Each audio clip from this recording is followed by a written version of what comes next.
Look, I'm going to be completely honest with you right now, and I mean that from the bottom of my heart, because what just happened at Block Incorporated should stop every single working American dead in their tracks. Not because the sky is falling, not because I'm here to scare you, but because when a company that is making money, a company that is growing, a company that has no financial emergency, walks into the office and hands termination notices to nearly 5,000 people simply because artificial intelligence can now do their jobs, that is a different kind of conversation entirely. That's not a company in crisis cutting costs to survive. That's a company in growth choosing to replace humans. And guys, that distinction matters more than almost anything else I'm going to tell you today. We're going to walk through exactly what happened at Block, why Jack Dorsey made this call, what the real data says about AI layoffs across the entire industry right now, and, most importantly, what you should actually do about it if you want to protect yourself, your income, and your family's financial future. Because the action steps today, I promise you, are the most valuable part of this video. So stay with me all the way through. And listen, if you've been feeling uneasy about your job lately, if you've had that quiet, nagging thought in the back of your mind, wondering whether AI is eventually coming for what you do, I just want to say that feeling is valid. It's real. You're not being paranoid. And I'm going to give you real, honest answers today. Not headlines, not rage bait, but actual clarity. Now, if this is the kind of content that helps you stay informed and ahead of the curve, do me a favor and hit that like button right now. It genuinely helps this channel get this information in front of more people who need it. Let's get into it. So let's start with what actually happened, because the details here are important and a lot of outlets are getting this story wrong. Block Incorporated, and for those who don't know, Block is the parent company of Cash App, Square, and a handful of other fintech products, just announced that it is cutting its workforce by approximately 40 to 50%. We're talking about a company that employed somewhere north of 10,000 people globally. They are reducing that headcount to roughly 6,000. That means somewhere between 4,000 and 5,000 people are losing their jobs in one move, from a company that was not losing money, from a company that was not in financial distress. Jack Dorsey, the CEO, the founder, the guy who also built Twitter before selling it to Elon Musk, sent an internal memo to employees explaining the reasoning. And he was actually pretty direct about it. He said, and I'm paraphrasing here, that Block had spent the last 18 months deeply integrating AI tools into its internal operations. They built a custom AI system internally called Goose. Yes, Goose. And after 18 months of testing, leadership came to a conclusion. Smaller, leaner teams powered by AI could accomplish the same volume of work as the much larger teams they had before. So rather than doing this slowly, rather than doing one small round of layoffs and then another, which any former employee will tell you is absolutely demoralizing, Dorsey decided to do it all at once. One big cut, rip the Band-Aid. Now here's the part that made a lot of people's jaws drop. After the announcement hit, Block's stock went up 20% after hours. Think about that for a second. Nearly 5,000 human beings just found out they no longer have a job, and the financial markets celebrated. The investors cheered. Because what Wall Street heard was, this company just figured out how to do the same work with half the people, which means the profit margins are about to expand dramatically. That's what the stock jump was saying. And I don't want to be cynical about that. That's just the honest reality of how publicly traded companies work. But it does tell you something very important about where corporate priorities actually sit right now. And if you're watching this and you work for a major tech company, a financial company, a media company, or honestly any company that operates at scale, you should be paying very close attention. Because Block just proved a concept that every single Fortune 500 boardroom in America has been waiting for someone to demonstrate. They proved that the AI-first restructuring is not just theoretical. It's not just a buzzword on an earnings call. It can be executed at scale by a profitable company on purpose. Hit that like button if this is making you think, and drop a comment below telling me whether you think your own job feels safe right now. I genuinely read these, and I want to know what you all are experiencing out there in the real world. Now, I want to bring in some broader context here, because Block didn't happen in a vacuum. January of 2026 was one of the most devastating months for American workers in recent memory. According to data from Challenger, Gray, and Christmas, the firm that has tracked U.S. layoff announcements since 1989, over 108,000 American workers received termination notices in January alone. That is the highest single-month total since the Great Recession. Let that land for a second. 108,000 people in a single month. Now here's where it gets really interesting and honestly a little complicated. Every single one of those layoffs came with a press release that mentioned artificial intelligence. Every memo, every restructuring announcement, every CEO statement referenced AI as the driving force. But Sam Altman, the CEO of OpenAI, the literal person most responsible for the current AI era, walked up to a microphone at the India AI Impact Summit and said something that surprised a lot of people. He said, and I'm quoting here, "There's some AI washing where people are blaming AI for layoffs that they would otherwise do."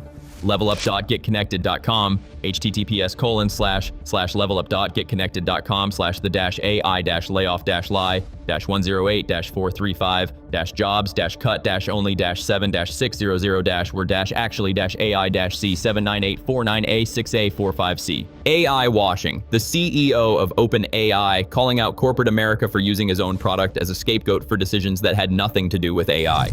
Challenger, Gray, and Christmas actually ran the numbers. Of all those January layoffs, only about 7,600 were directly and explicitly tied to AI displacement. That's 7%.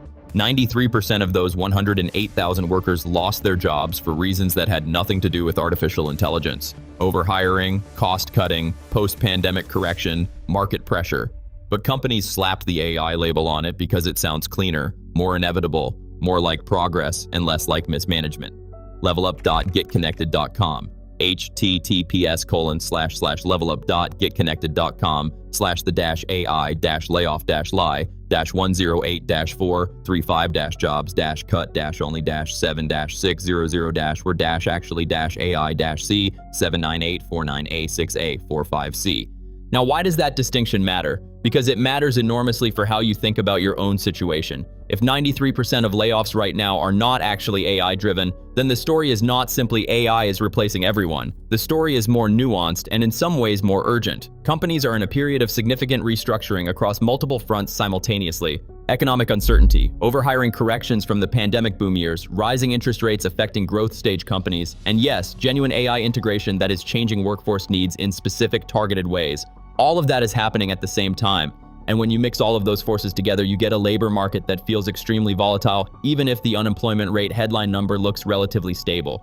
Because the headline number doesn't capture the anxiety, it doesn't capture the quality of the jobs being lost versus the jobs being created. And it doesn't capture what's coming next. And what is coming next? That's the real conversation, guys, because here's the honest truth. The 7% of layoffs that are genuinely AI-driven right now, that number is going to grow. It has to. Not because I'm a pessimist, but because the technology is moving faster than any of us anticipated, and companies like Block are now literally proving it works at scale. McKinsey research has found that activities accounting for up to 30% of hours worked across the US economy could be automated by the year 2030, 30%. And generative AI is accelerating that timeline. The jobs at highest risk right now, data entry, customer service representatives, basic content writing, office support roles, certain paralegal and administrative legal functions, entry-level financial analysis. These are roles where the task is predictable, the input is clear, and the output can be measured. AI is extraordinarily good at exactly those kinds of tasks. Careeri.pro/blog/AI-layoffs-complete-survival-guide-job-seekers-2026. Now here's a story I want to share with you because it hit me pretty hard when I came across it. There was a woman, Catherine Sullivan, 63 years old, single mother, 25 years at Commonwealth Bank of Australia. In 2025, her managers asked her to help build the bank's new AI chatbot, write scripts for it, test the responses, train the system. She did it. She was good at it. And then in July of that same year, the bank told her the role no longer existed. She was laid off, along with 44 co-workers. The first mass layoff in Australia directly attributed to AI. She trained the thing that replaced her. Careeri.pro/blog/AI-layoffs-complete-survival-guide-job-seekers-2026. She was 4 years from retirement. And I want to pause here for a second because I know some of you watching this are in a similar position, maybe not 63, maybe not in banking, but you've given years, like maybe decades, to a company or an industry. You've worked hard, you've been reliable, you've adapted every time the industry changed, and you're watching stories like this and wondering whether all of that loyalty and experience is going to matter in the next 3 to 5 years.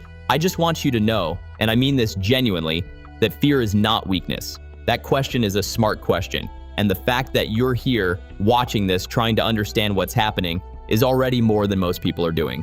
You're ahead. And we're going to talk about exactly what you can do to stay ahead. Subscribe to this channel if you haven't already, because this is exactly the kind of content I cover every single week, and you deserve to have this information consistently, not just when a big story breaks. Let's talk about what's happening beyond just Block, because this is not an isolated case, not even close. Citigroup announced in early 2026 that it is cutting approximately 20,000 roles by the end of the year, taking the bank's workforce down to around 180,000 employees. This is part of CEO Jane Fraser's restructuring plan, reducing management layers, cutting senior positions, streamlining operations. They already cut 1,000 jobs in January alone, with another significant round expected in March immediately after bonuses are paid out.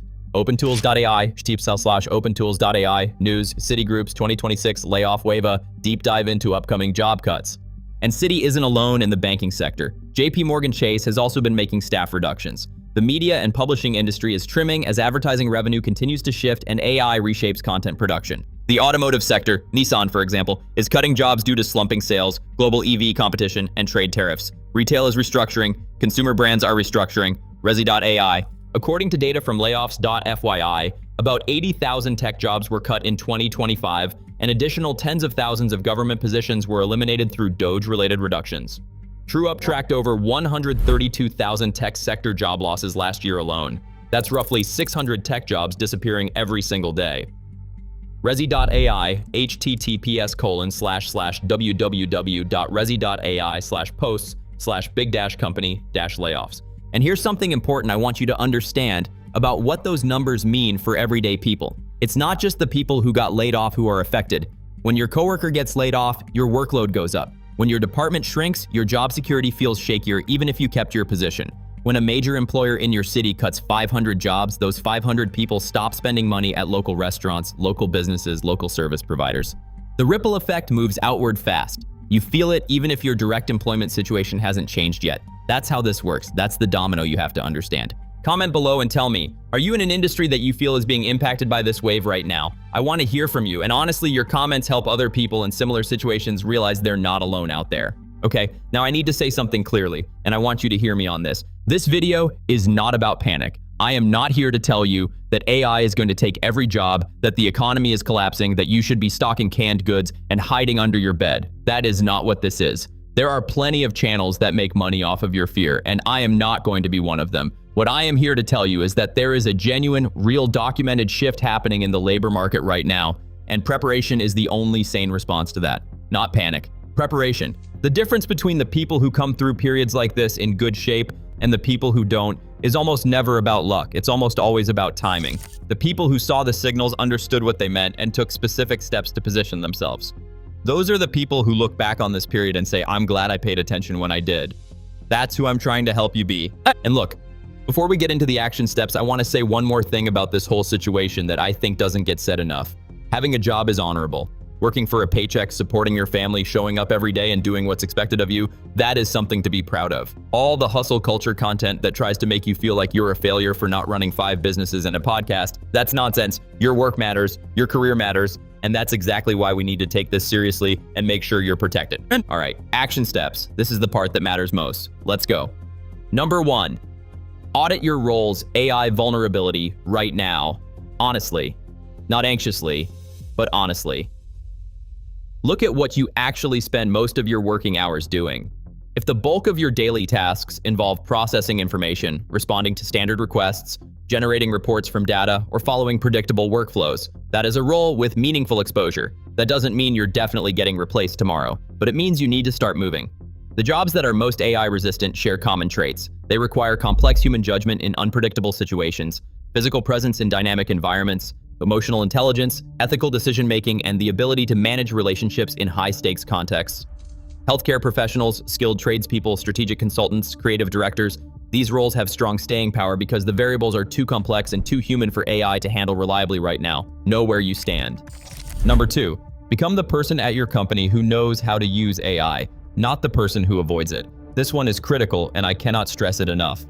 The career narrative right now is not humans versus AI. The career narrative is humans who use AI well versus humans who don't.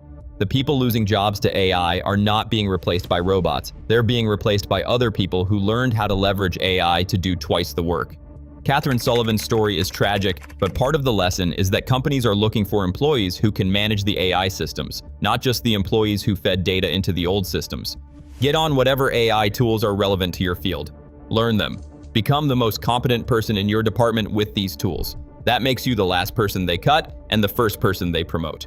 Number 3, build an emergency fund with a specific number in mind. I know this one sounds basic, but in an environment where any given company, including profitable ones, can announce a 50% workforce reduction on a Tuesday morning, having 3 months of expenses in a liquid, accessible account is no longer optional. It's your psychological armor. It's the thing that keeps you from making desperate decisions when the news hits. You want to be able to walk out of a layoff situation and say, okay, I have 90 days to figure out my next move. Not, I need to take the first thing offered to me because my rent is due in 2 weeks. 3 months minimum, 6 months if you can get there. The emotional freedom that gives you is worth more than the interest you'd earn elsewhere. Number 4, start building income outside of your single employer. I'm not talking about quitting your job. I'm not talking about some overnight business that promises passive income while you sleep. I'm talking about a deliberate, realistic effort over the next 12 to 24 months to develop a skill or service that someone will pay you for outside of your 9 to 5. Freelance consulting in your area of expertise, a part-time service role, tutoring, a small online product, something. The goal is not to get rich. The goal is to have a second rope on the cliff before you need it. Because if your primary employment situation becomes unstable, and in this environment that can happen to anyone, having even $500 to $1,000 a month coming in from somewhere else completely changes what your options look like. Number 5, update your resume and LinkedIn right now, not when you need to. This one sounds simple, and it is actually one of the most overlooked things I see people put off. When a layoff happens, the job market gets flooded overnight with talent from the same industry. The people who move fastest and land the best opportunities in that window are the ones who were already prepared. Your resume should not be something you scramble to update in a panic. It should be something you update every 3 to 6 months, reflecting your current skills, your most recent wins, and the tools you've been developing. Your LinkedIn should look like the profile of someone who is excellent at what they do, even if you are currently employed and not looking, because recruiters are always looking, even when you're not. Number 6, pay close attention to the difference between AI washing and real AI displacement in your field. We talked about this earlier. Most of the layoffs right now are not actually AI driven. 93% were driven by other factors. levelup.getconnected.com, https://levelup.getconnected.com/108-435-jobs-cut-only-7-600-were-actually-AI-C79849A6A45C, which means if your company suddenly announces layoffs and blames AI, it's worth asking whether that's genuinely what's driving the decision or whether it's a more traditional cost-cutting move dressed up in tech language. That distinction matters because it tells you whether the issue is industry-wide and structural, which would affect your next move too, or whether it's specific to your company's financial management, in which case a competitor might be in a much healthier position. Context always matters more than the headline. And here's the last thing I want to leave you with, because I think it's the most important mindset shift of everything we talked about today. Block laid off nearly 5,000 people. Their stock jumped 20%. And a lot of people are going to watch that story and feel hopeless. Like the system is just designed against working people, like there's no loyalty left, like hard work doesn't protect you anymore. And look, I understand that feeling completely, I genuinely do. But here's what I also know, the people who came out of the 2008 financial crisis in the strongest position were not the ones who were the most devastated by it. They were the ones who acknowledged what was real, made a plan, and moved with intention. The same thing is going to be true right now. This moment is hard. The landscape is shifting faster than most people have experienced in their careers. But you are watching this video, you are paying attention, you are asking the right questions, and that puts you in a fundamentally different position than someone who isn't. Comment one thing below, just one, that you're going to do differently after watching this video. I read every comment and I want to hear what's clicking for you. And if this video gave you something real today, please hit the like button. It helps this channel more than you know, and it helps us keep putting this kind of content out every single week. The future belongs to the people who prepared for it, not the ones who panicked and not the ones who ignored it. Take care of yourselves, take care of each other, and click another video on your screen to keep watching. We've got more coverage on the job market, the economy, and exactly what it all means for your financial future right there waiting for you.